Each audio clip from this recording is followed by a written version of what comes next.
The bright lights, roaring crowds, and over-the-top drama. WWE has always been a spectacle. World Wrestling Federation needs a hero. They need a role model. They need somebody they can look up to. But behind the curtain, the stories aren't scripted. And some are darker than any storyline they've ever told. I'm not bitter or angry, but there will be a day of reckoning, and this is my final promise to Owen. A very serious situation here at this point in time is being attended to by the EMTs. Brace yourself for the darkest stories in WWE history.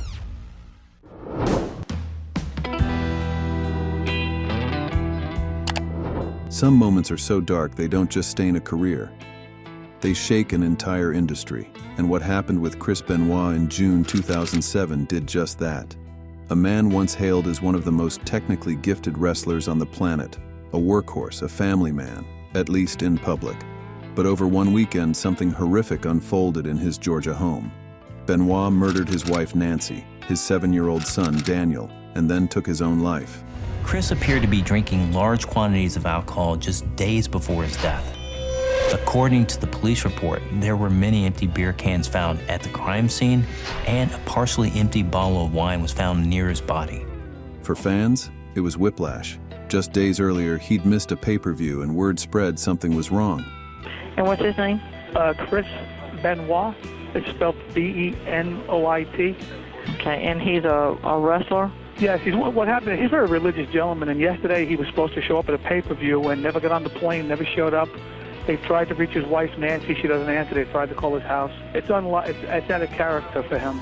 Theories flew: steroid rage, depression, personal loss. But what stood out most was the autopsy. His brain showed severe damage, multiple concussions, likely CTE. It led to a long overdue conversation about wrestler health, mental well-being, and the consequences of unrelenting physical punishment. The Chris Benoit story isn't about legacy. It's a haunting reminder that even heroes in the ring can carry demons far worse than any scripted rival.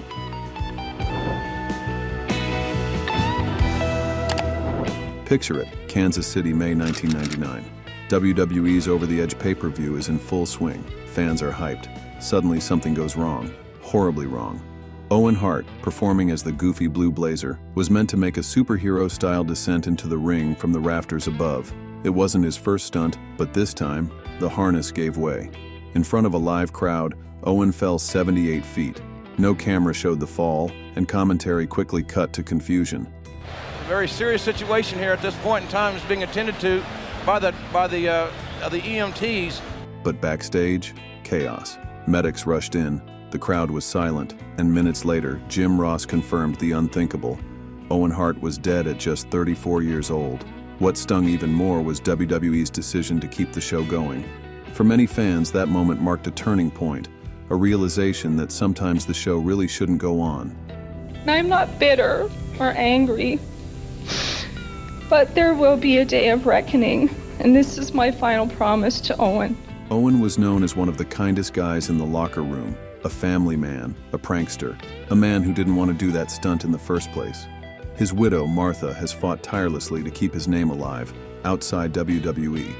There's no Hall of Fame induction, no tributes in the ring. Just a legacy preserved by those who knew the man, not just the gimmick.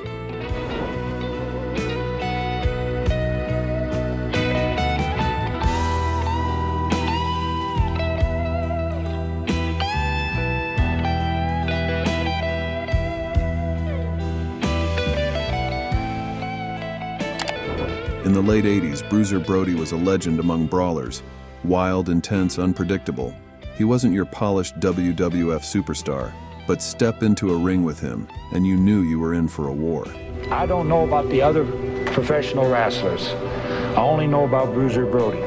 And when I go in the ring, it doesn't matter whether I'm in Texas or New York, or it doesn't matter whether people like me or dislike me, I'm going to be just as aggressive every night. What no one expected was that his life would end, not during a hardcore match, but in a locker room in Puerto Rico. In 1988, Brody was booked for a WWC show. Backstage before the event, fellow wrestler Jose Gonzalez, also known as Invader No. 1, called him into the shower area for a conversation. Moments later, Brody staggered out, stabbed in the stomach. Witnesses said he was bleeding out as help was slow to arrive. The ambulance took almost an hour to show. By the time he reached the hospital, it was too late. Here's the kicker. Gonzalez claimed self-defense. He was charged but eventually acquitted. Some wrestlers who could have testified never received their subpoenas in time. To this day, many believe justice was never served. Brody's death isn't just a tragic loss. It exposed just how chaotic and unregulated the wrestling world was back then. There were no real protections, no union, just politics, fear, and silence. A warrior was taken far too soon, not by age, not by accident, but by a blade behind the scenes.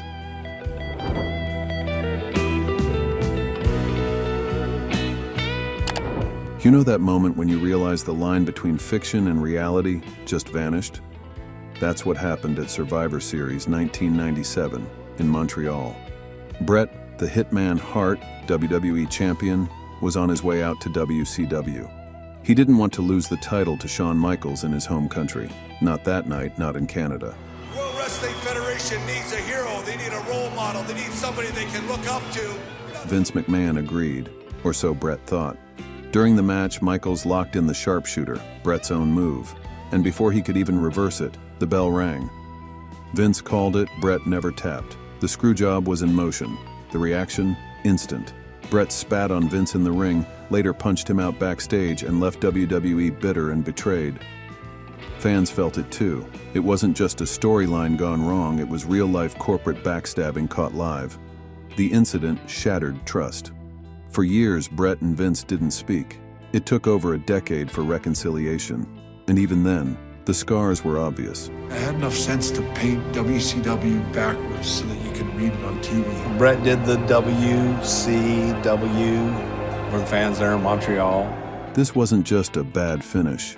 It was the moment wrestling's fourth wall crumbled. For many fans, it was the day they realized wrestling could break your heart, even when you knew it was scripted.